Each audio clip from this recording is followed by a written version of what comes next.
Ok, vamos lá, capítulo 9, versos 18 em diante, se alguém puder fazer as honras da leitura. Falava ele ainda, quando um dos dirigentes na sinagoga chegou, ajoelhou-se diante dele e disse: Minha filha acaba de morrer.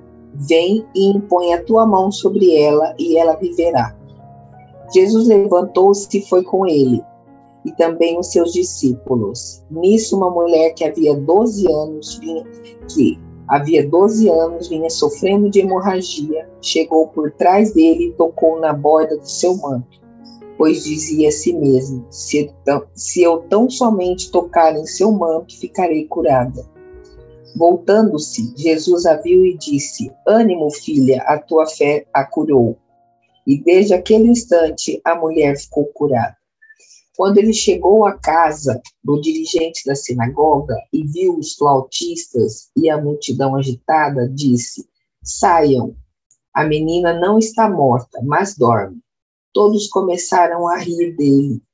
Depois que a multidão se afastou, ele entrou e tomou a menina pela mão e ela se levantou. A notícia desse acontecimento espalhou-se por toda aquela região. Ok. Essa é uma história conhecida. As duas histórias são bastante conhecidas no Evangelho. O livro de Mateus não é exatamente o melhor dos livros para ler essas histórias, por conta da forma sintética que Mateus usa para descrever esses dois textos. Mateus não identifica os personagens, não apresenta uma série de detalhes que estão envolvidos na história e que valem a pena ser vistos nas outras narrativas de Marcos e de Lucas para complementar essa história. Então vamos lá para Marcos, capítulo 5, versos 21 a 43, e depois Lucas, capítulo 8, versos 40 a 56, para a gente ampliar o cenário aí dessas duas histórias.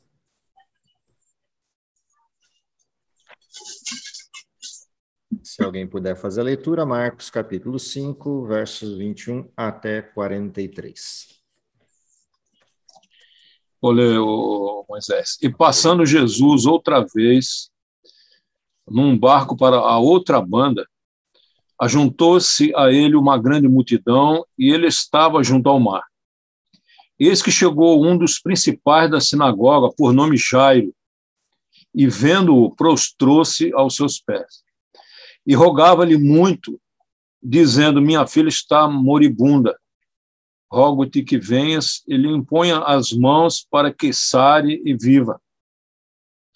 E foi com ele, e seguia-o uma grande multidão que o apertava.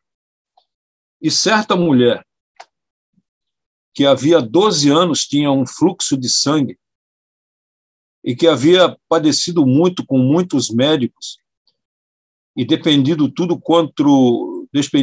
quanto tinha, nada lhe aproveitando isso, antes indo a pior, ouvindo falar de Jesus, veio por detrás, entre a multidão, e tocou no seu vestido. Porque dizia: se tão somente tocar nos seus vestidos, sararei. E logo se lhe secou a fonte do seu sangue, e sentiu no seu corpo estar já curada daquele mal. Logo Jesus, conhecendo a virtude de si mesmo, saíra, voltou-se à multidão e disse: Quem tocou os meus vestidos? E disseram os seus discípulos: Vês que a multidão te aperta e dizes: Quem me tocou? E ele olhava em redor para ver a que isso fizera. Então a mulher, que sabia o que lhe tinha acontecido, temendo e tremendo, aproximou-se e prostrou-se diante dele, e disse-lhe toda a verdade. E ele lhe disse: Filha, a tua fé te salvou, vai em paz e ser curada desse mal. Estando ele ainda falando, chegaram alguns do principal da sinagoga, a quem disseram: A tua filha está morta, para que enfadas mais o mestre? E Jesus, tendo ouvido essas palavras, disse ao principal da sinagoga: Não temas, crê somente. E não permitiu que alguém o seguisse, a não ser Pedro e Tiago, e João, irmão de Tiago. E, tendo chegado à casa do principal da sinagoga, viu o alvoroço e os que choravam muito e pranteavam. E, entrando, disse-lhes: Por que vos alvoroçais e chorais? A menina não está morta, mas dorme. E riram-se dele, porém ele, tendo-os feito sair, tomou consigo o pai e a mãe da menina, e os que com ele estavam, e entrou onde a menina estava deitada. E tomando-a a mão da menina, disse-lhe: Talita cumi, que quer dizer: Menina, a ti te digo, levanta-te. E logo a menina se levantou e andava, pois já tinha 12 anos, e assombraram-se com grande espanto. E mandou-lhes expressamente que ninguém o soubesse, e disse que lhe dessem de comer. Okay. O relato de Marcos de forma curiosa, porque Marcos é que sempre é sucinto, o relato de Marcos ele é bem amplo nas duas histórias contadas e traz um monte de detalhes interessantes. Vamos discutir os detalhes depois da gente ler o relato de Lucas e a gente completa essa cena. Lucas capítulo 8, os versos 40 em diante, contam essa mesma história. Se alguém puder fazer a leitura. Quando Jesus voltou, uma multidão o recebeu com alegria, pois todos o esperavam. Então um homem chamado Jairo, dirigente da sinagoga, veio e prostrou-se aos pés de Jesus, implorando-lhe que fosse à sua casa, porque sua única filha, de cerca de 12 anos, estava morta. Estando Jesus a caminho, a multidão o comprimia.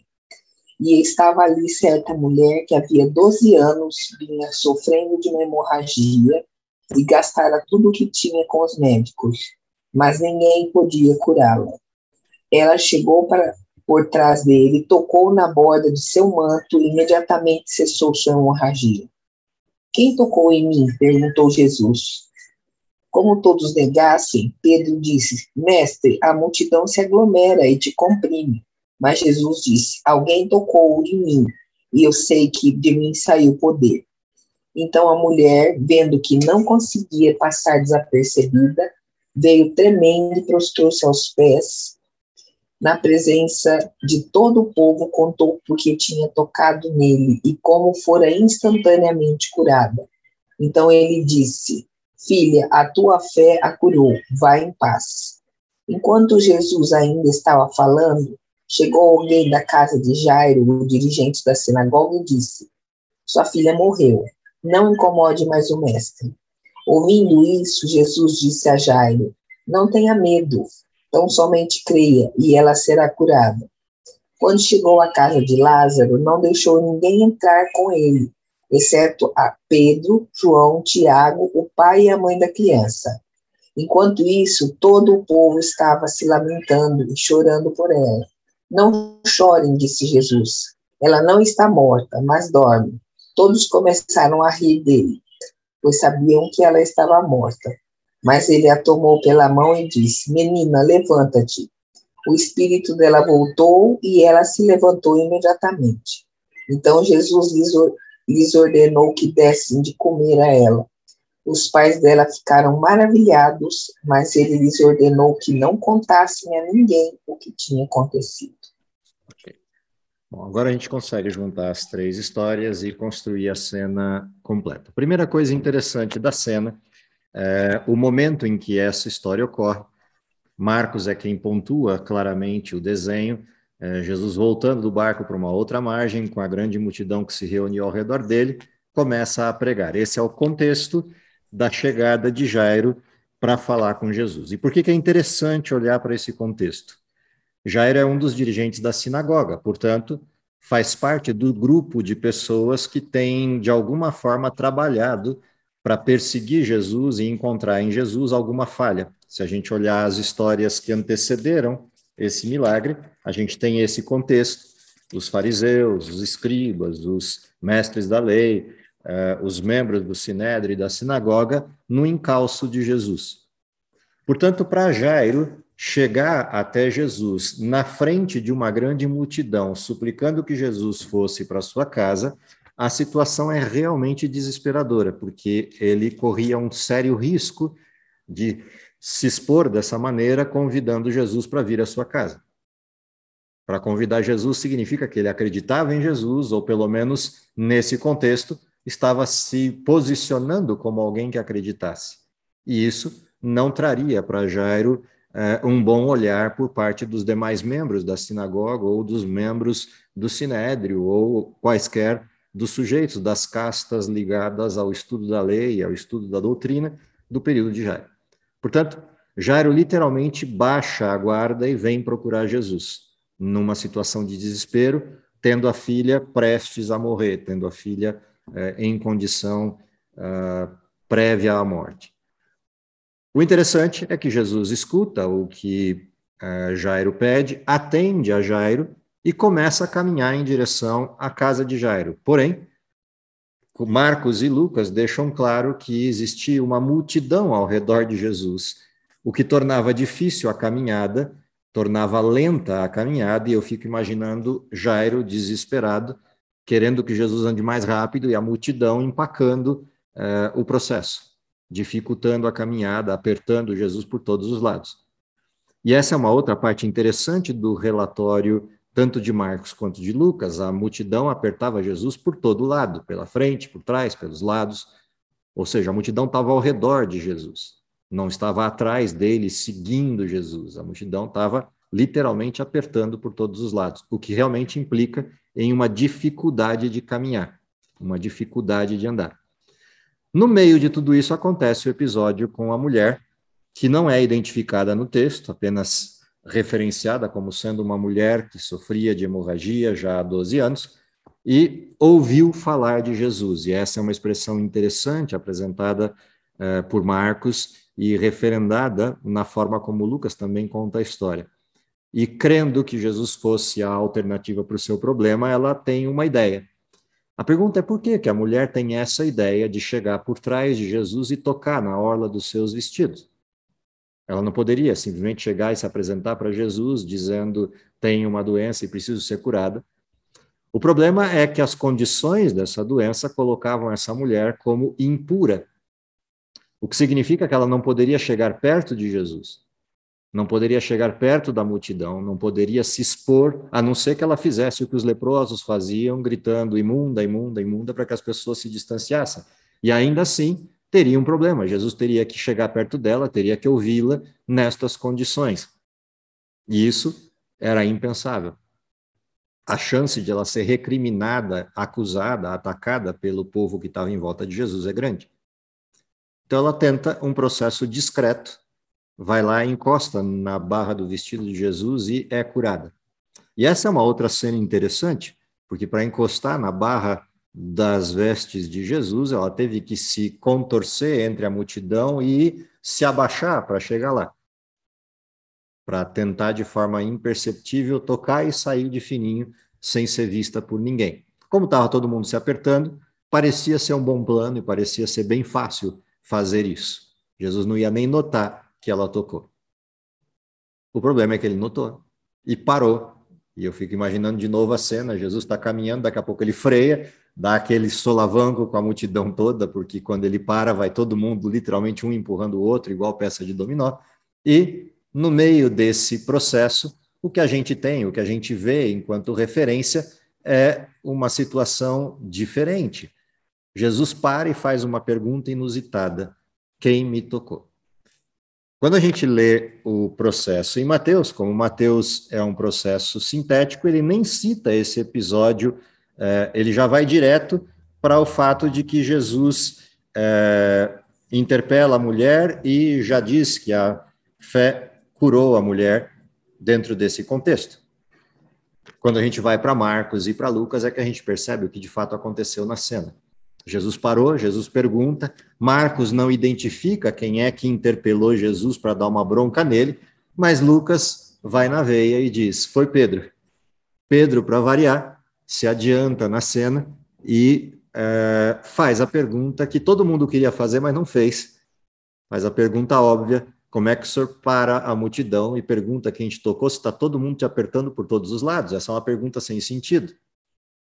E lá vai Pedro de novo dar bronca em Jesus. Jesus não toma confiança, apenas responde dentro desse contexto com uma afirmação. Alguém me tocou, porque de mim saiu virtude, saiu poder. Dentro desse contexto, dessa referência da história, o que ocorre em sequência é a mulher se identificar. Ela percebe que não dá mais para se esconder, não dá mais para ficar no vácuo, e dentro dessa perspectiva ela se identifica e apresenta o que ocorreu com ela. E descreve toda a cena. E tanto Marcos, quanto Lucas, quanto Mateus são unânimes em dizer que a mulher ficou curada imediatamente. E Jesus a despede dizendo, tua fé te salvou, tua fé te curou, você não vai mais sofrer desse mal. Pode seguir o teu caminho. A história para aqui e voltamos a Jairo, e nesse contexto chega o pessoal da casa de Jairo para avisar para Jairo que a menina morreu e que não adianta mais levar Jesus para lá, não há mais o que fazer. Isso mostra uma coisa interessante a respeito dos milagres de Jesus e da forma como as pessoas identificavam os milagres até então. Os milagres de Jesus estavam identificados, ou todos eles pautados, com cura, com expulsão de demônios, com situações ligadas à cura. Mas as pessoas não viam em Jesus a perspectiva da ressurreição. Superar a morte não era exatamente o que cada uma daquelas pessoas imaginava que Cristo pudesse fazer. E por isso, falam para Jairo, não incomode mais Cristo, porque a menina já morreu. Não há mais o que fazer, não tem mais volta. O interessante é que Jesus vira imediatamente para Jairo e fala para ele, não tema, apenas acredita. E Jairo acredita. E porque acredita, Jesus caminha com Jairo e com discípulos até a casa de Jairo. Há uma divergência no relatório de Lucas e de Marcos, nesse momento específico da história, em função de um detalhe. Não é exatamente uma divergência, mas é uma omissão, no caso de Lucas, mas não no de Marcos, de que Jesus pediu para a multidão ficar. Jesus pede para a multidão parar e não segui-lo. E ele vai com Tiago, com João e com Pedro à casa de Jairo. E os demais ele pede que fiquem ali. No relatório de Lucas, se a gente lê rápido, dá a impressão de que a multidão seguiu Jesus até a casa de Jairo. Assim como no relatório de Mateus pode dar essa impressão. No de Marcos, ele faz questão de dizer que a multidão ficou e Jesus foi só com os 3, mais Jairo, até a casa. E aí, chegando na casa, vê todo o alvoroço, que era natural, afinal de contas, Jairo era uma pessoa influente na cidade, um chefe de sinagoga. Todo mundo veio para a casa de Jairo para chorar junto. E além de todo mundo estar chorando junto, ainda tem os choradores profissionais, né? As carpideiras, os choradores profissionais que usualmente vinham a essas cerimônias de funeral contratados por famílias mais abastadas, que era o caso de Jairo. E dentro desse contexto, Jesus chega e vê toda aquela confusão, aquela comoção dentro da casa e faz aquilo que é também inusitado, vira para a multidão e diz que a menina não morreu, que a menina está dormindo. Óbvio que a gente entende a frase de Jesus no sentido de morte eterna, sem solução, e o sono da morte, para o qual havia solução. E dentro desse contexto, Jesus diz, a menina dorme. Óbvio, a multidão riu de Jesus, porque já todo mundo tinha visto que a menina estava morta. A menina, a essa altura do campeonato, considerando o caminho que Jesus fez até a casa de Jairo, já começava a esfriar seu corpo, já começava a mudar a coloração, ou seja, não tinha dúvida de que ela estava morta. Além de não respirar, obviamente. Jesus entra para o quarto junto com a família de Jairo, a esposa de Jairo e os discípulos que ele levou, e ressuscita a menina. A parte inusitada da história é que Jesus ressuscita a menina e fala para não contarem para ninguém. Então, agora avalia a situação. Tinha uma multidão que acompanhou Jesus até certo ponto da estrada, sabendo o que Jesus estava indo fazer lá. Tem a multidão que está na casa de Jairo, já chorando pelo luto da menina. E agora Jesus ressuscita a menina sai andando, dão de comer para ela. Como é que não vai contar para ninguém? A menina estava morta. Todo mundo que está lá fora aguardando o que vai acontecer vai ver a menina viva. E vai contar para a multidão que ficou lá atrás também. Tanto que Mateus retrata de que a notícia desse acontecimento espalhou-se por toda aquela região. Porque Jesus pede para não contar. Aqui tem uma coisa interessante na cena, de novo. Jesus está preocupado com Jairo. Jairo é um chefe de sinagoga. E Jesus está preocupado com ele. Não saiam contando. Se os outros contarem, os outros contam. Se alguém vier perguntar, ok. Mas não saiam por aí contando isso. Isso vai trazer problema. Vai trazer dificuldade. E Jesus, nessa preocupação, de novo pede para não contarem. Do mesmo jeito que em outros milagres ele vira e solicita que não contem, como o caso do milagre do leproso, que ele pede para ir até o sacerdote primeiro, paga o sacrifício, recebe a legitimidade de que foi curado, depois, daí para frente, se quiser contar, tudo bem, mas não conte antes. E de novo está aqui Jesus preocupado com a situação de Jairo. Óbvio que a notícia ia se espalhar, não tinha como evitar uma notícia dessa, de uma criança que ressuscitou. E aqui, essa mudança de cenário vai ampliando aquilo que é o poder de Jesus dentro do seu ministério. Ou seja, nem a morte pode vencer Cristo.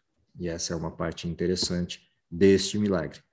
Outra coisa interessante do milagre anterior é que o milagre anterior não pode ser autenticado, exceto pela fala da mulher. Para autenticar o milagre anterior, que ninguém viu, só se os médicos dessa mulher viessem atestar para o povo que ela foi curada. Mas tirada essa condição, ninguém via a doença e ninguém poderia atestar a doença.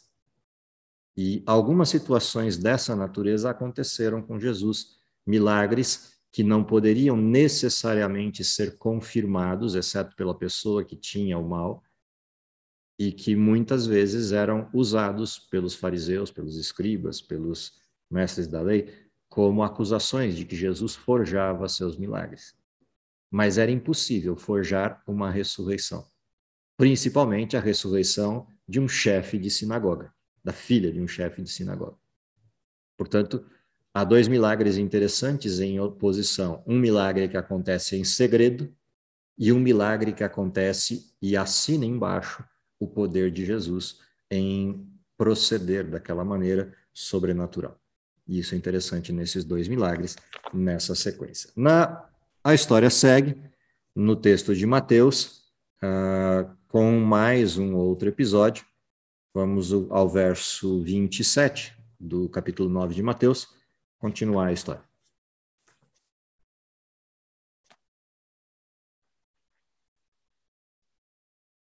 Se alguém quiser ler, à vontade. Saindo Jesus dali, 2 cegos o seguiram, clamando: Filho de Davi, tem misericórdia de nós. Entrando ele em casa, os cegos se aproximaram e ele lhes perguntou: Vocês creem que eu sou capaz de fazer isso? Eles responderam: Sim, Senhor.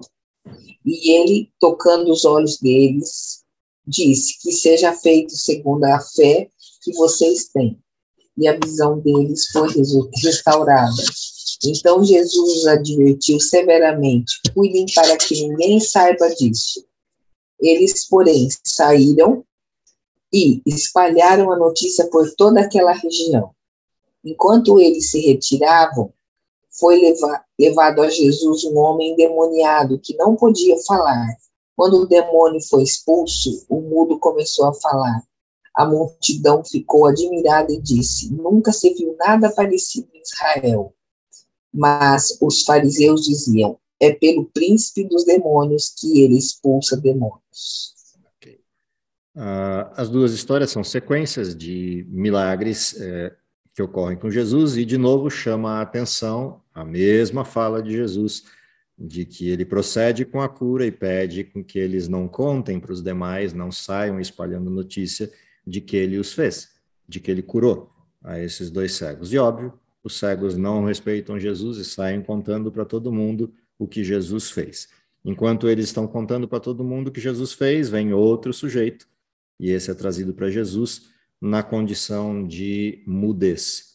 E o texto alega que a mudez é resultado de um demônio que afligia a esse sujeito. E Jesus expulsa o demônio e o sujeito volta a falar, começa a falar. E, óbvio, os fariseus entram na cena, acusando Jesus de agir baseado nos demônios. A gente já viu uma situação semelhante a essa, e há várias outras em que Jesus é acusado da mesma condição, de operar milagres a partir do poder de Satanás. E é interessante que Jesus, quando respondia a uma situação dessa natureza, ele responde com a expressão de que uma casa dividida não prospera. Ou seja, se ele expulsa demônios a partir de demônios, essa casa não vai prosperar, ela não vai subsistir no tempo. Em algum momento, a situação vai falhar. E dentro dessa percepção, Jesus questiona os fariseus, ou quem o acusa, não nessa história em específico, mas em outras, a respeito dessa situação. Como é possível ele expulsar demônios baseado em demônios? Ele teria que fazê-lo ou em nome de Deus, ou então o ministério dele não vai subsistir. E aí tem duas provocações interessantes nessas abordagens. A primeira delas é que Jesus está dizendo para eles, se vocês têm dúvidas sobre a minha legitimidade ou não, deem tempo. O tempo vai provar se eu estou certo ou estou errado. Esse é um dos aspectos desse tipo de resposta que Jesus dá. O outro é Jesus pontuar que se ele não opera por demônios e eles o estão acusando de operar por demônios, quem está com os demônios são aqueles que o acusam. E, portanto, Jesus levanta suspeição sobre a conduta dos fariseus e sobre a motivação dos fariseus. E, óbvio, quando Jesus dava esse tipo de resposta, eles não ficavam contentes, porque, de alguma forma, Jesus os expunha para a população em geral. Nessa história em específico, Jesus silencia, pelo menos no retrato que Mateus apresenta da história, Jesus aparentemente silencia e não dá sequência ao desenho. Vamos continuar a história, verso 35 em diante. E aqui a gente vai ter Jesus preparando os discípulos para o primeiro estágio, a primeira oportunidade de serem estagiários no reino. Então, vamos lá para o verso 35 até o 38, para terminar o capítulo 9, e depois a introdução do capítulo 10.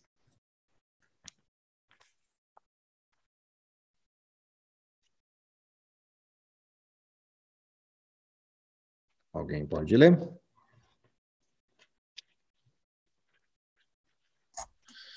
E percorria Jesus todas as cidades. Desculpe. Sim, é isso aí, 35. 35, né?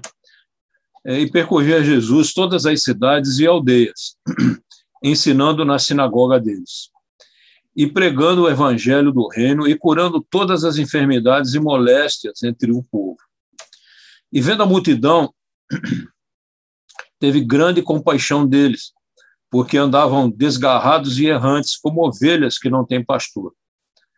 Então disse aos seus discípulos: a seara é realmente grande, mas poucos são os ceifeiros. Rogai, pois, ao Senhor da seara que mande ceifeiros para a sua seara. Okay.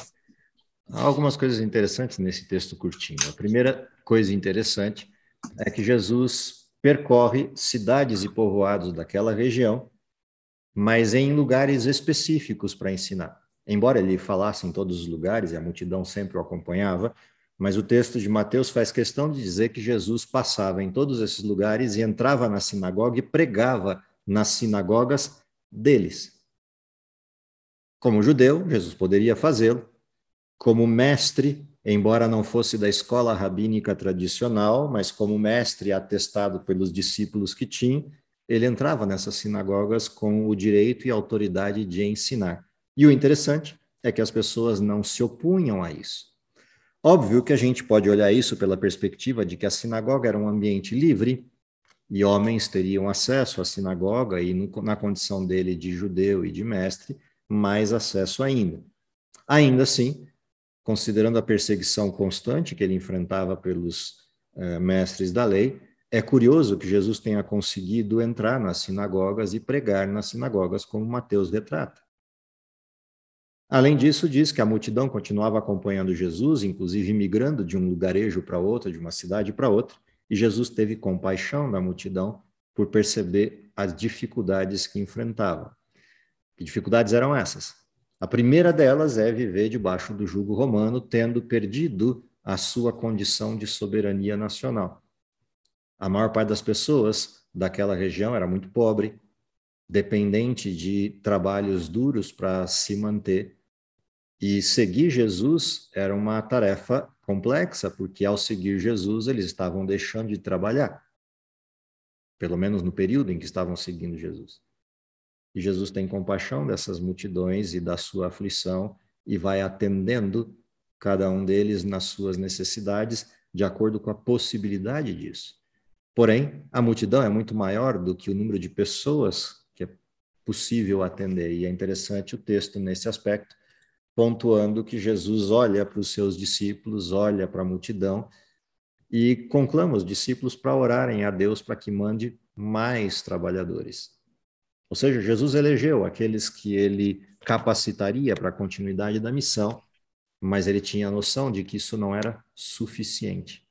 Eram necessários mais trabalhadores para dar conta de toda aquela multidão. E aí, essa frase, ela é uma frase que vira um desenho amplo, não só aplicável àquele momento em específico, mas aplicado a todo o tempo do Evangelho, que a colheita é grande, os trabalhadores são poucos. Orem para que o Senhor mande mais trabalhadores. Isso valia para o dia de Jesus, continua valendo hoje, considerando o tamanho do mundo, considerando as dificuldades impostas pela pregação do Evangelho. Portanto, isso aqui deve ser também a nossa oração, no sentido de que Deus amplie o número de trabalhadores dispostos a se tornarem, como os discípulos, pescadores de homens. E isso é o que ajudará a concluir a missão. No sentido humano do processo, é aquilo que ajudará a concluir a missão da pregação do Evangelho, o cumprimento da promessa de Mateus 24 ou de João 14, de 1 a 3. O próximo episódio é Jesus reúne os discípulos e, ao reunir os discípulos, ele lhes confere poder e autoridade para executarem os mesmos milagres que Jesus vinha fazendo e os espalha de 2 em 2 para iniciarem um processo de missão. Vamos ler só a introdução disso e a gente volta a esse tema na próxima semana. Mas vamos ler a introdução a partir de Lucas, no capítulo 9, os versos de 1 até 9, que introduzem esse momento de Jesus enviar os discípulos a esse, entre aspas, momento de estágio. Na semana que vem a gente volta e estuda todo o sermão de Jesus que está lá no capítulo 10 de Mateus. Mas vamos ler no capítulo 9 a introdução disso. Capítulo 9 de Lucas. Alguém pode ler para nós?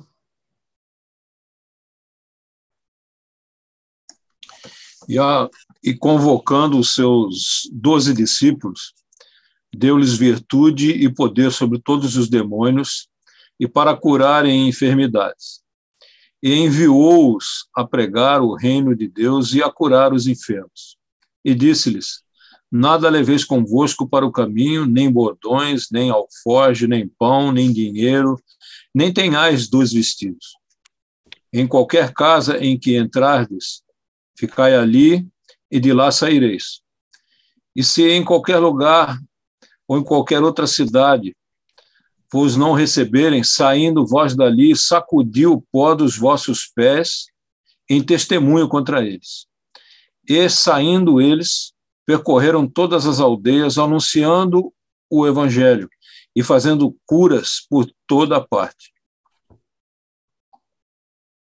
É isso? Isso, até o verso 9. E o tetrarca Herodes, ouvindo tudo o que se passava, e estava em dúvida, porque diziam alguns que João ressuscitara dos mortos, e outros que Elias tinha aparecido, e outros que um profeta dos antigos havia ressuscitado. E disse Herodes: a João mandei eu degolar. Quem é, pois, este de quem ouço dizer tais coisas? E procurava vê-lo. Ok. Quais são as coisas interessantes dessa introdução do envio de Jesus dos discípulos para esse momento de estágio de pregação do Evangelho? A missão de Jesus, a missão específica de Jesus, no sentido messiânico, não no sentido da redenção, que é a morte de Cristo, a propiciação dos pecados, mas no sentido específico da missão dele para o povo de Israel. É interessante que os discípulos ajudam na celeridade dessa missão. Quando Jesus envia os 12 discípulos espalhados por toda aquela região, ele está potencializando a pregação do evangelho e, consequentemente, o cumprimento da sua missão enquanto apresentação do reino de Deus para todos os seus irmãos, para todos os judeus, para todos os sujeitos de Israel. Dentro dessa condição, Jesus confere aos discípulos poder. E aqui é muito interessante, porque Jesus confere o poder e os discípulos exercem esse poder. Tanto exercem esse poder que a notícia se espalha. E se espalha até chegar ao rei. E o rei agora está querendo entender o que está acontecendo. Quem é esse sujeito que está por trás de tudo isso e ainda dando poder a outros para fazerem a mesma coisa? E o texto termina dizendo que Herodes tentava vê-lo. Tentava criar alguma circunstância para poder ver Jesus. E isso é curioso, porque se Herodes procurava vê-lo e ele era o rei, por que não conseguia? Só há duas explicações: ou ele não tentou direito, ou alguma coisa impedia. Seja lá qual for das situações, ou até ambas, o fato é que todo aquele cenário impactou Herodes. Impactou o contexto da época, impactou as pessoas, impactou ao rei, a ponto de gerar comoção em todo o território. O que é bastante previsível, considerando o que os discípulos estavam fazendo, né? Curar enfermos, expulsar demônios, e agora não era só Jesus fazendo isso, mas outros 12 fazendo a mesma coisa. Obviamente, isso aí se espalhou com muita rapidez. E no meio do caminho tem uma frase de Jesus, que é a orientação que ele dá aos discípulos quando saírem: não levem nada pelo caminho, nem bordão, nem saco de viagem, nem pão, nem dinheiro, nem túnica extra. Na casa que vocês entrarem, fiquem ali até partirem. Ou seja, literalmente, Jesus está dizendo: vocês têm que ser recebidos. As pessoas têm que desejar que vocês estejam lá, e se assim o fizerem, vocês não precisam de nada, não precisam ter nada que seja de vocês enquanto autonomia. Vocês vão pregar o evangelho e as pessoas que quiserem receber o evangelho vão receber vocês. E ali vocês fiquem até terminar a missão naquele local e partam para o próximo e para o próximo. E se algum lugar não receber, bate a poeira dos pés e condena a cidade, condena o lugar, com essa demonstração pública de que vocês foram desprezados, de que vocês não foram aceitos. E aqui tem uma lição forte nesse texto, que é uma lição que ultrapassa o tempo dos apóstolos e chega até os nossos dias, quando a gente pensa na pregação do evangelho no tempo atual. Do mesmo modo como os apóstolos foram chamados à pregação do evangelho, a gente tem hoje pessoas que, de alguma forma, estão na mesma condição.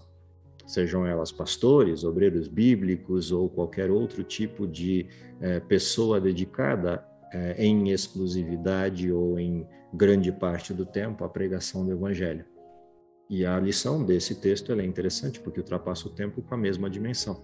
Tais pessoas deveriam ser recebidas pelas pessoas da igreja e sustentadas para a pregação do evangelho pela própria igreja, pelas pessoas da igreja, como forma de propagação. E essa é uma lição que Jesus deixa enquanto abordagem para os discípulos, e curiosamente ela é repetida em outras palavras, em outro contexto, mas repetida na expressão de Paulo, quando ele pontua que é lícito que aquele que vive para o evangelho viva do evangelho. Embora Paulo mesmo não se considere digno de viver do evangelho por se considerar um perseguidor de Cristo.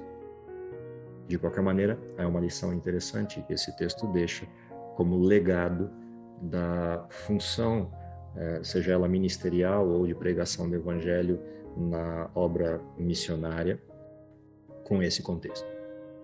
Por hoje, acho que está de bom tamanho. A gente continua no capítulo 9 e 10, no capítulo 10 de Mateus, para o sermão que Jesus faz desse processo de lançamento do estágio dos discípulos, porque o sermão apresentado por Mateus é um sermão alongado e com um monte de detalhes interessantes que vale a pena a gente rever. Okay? Mas por hoje estamos de bom tamanho. Vamos orar?